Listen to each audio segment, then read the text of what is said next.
challenges, I definitely think, so I started on the process of crafting my resolution with the support of students in October of 2018. And we had it going to the board table on December 4th, and it would have to sit for a month and be voted on January 8th. And on January 2nd, I called my colleagues asking them about whether they would vote for it, and one-on-one, and I had 2 votes out of 5 that I needed all of a sudden.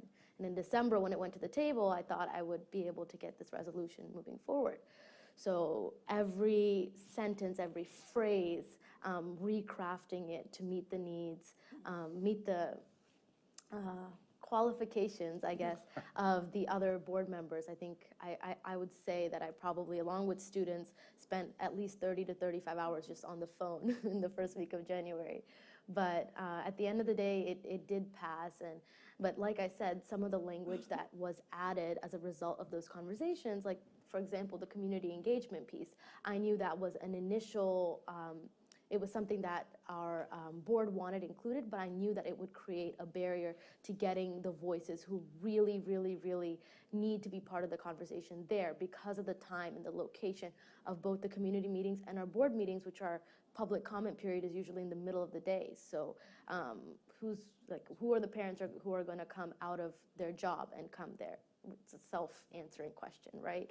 And I knew that the community engagement part would be the biggest challenge because really where this all started was on 2 boundary decisions that were made last year in Montgomery County that almost it felt like it was intentionally propagating segregated communities. And the support for that argument was that, oh, the community wants to stay in their neighborhood school.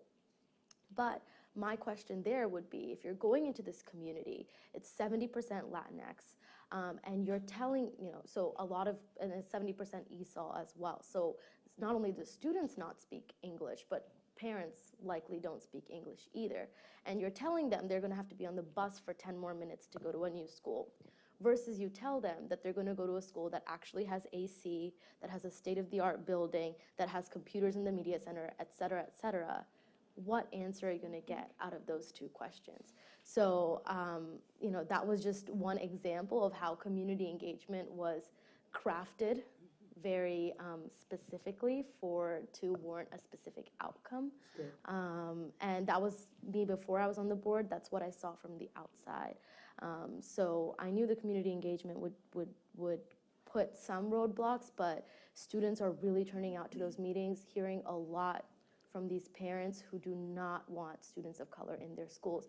It's just impeccable to me that in Montgomery County, they have it's always been there, right? The scary part is these people now have the courage to come out into public and say these racist, xenophobic, classist things about students, about like kindergarten through 12th graders.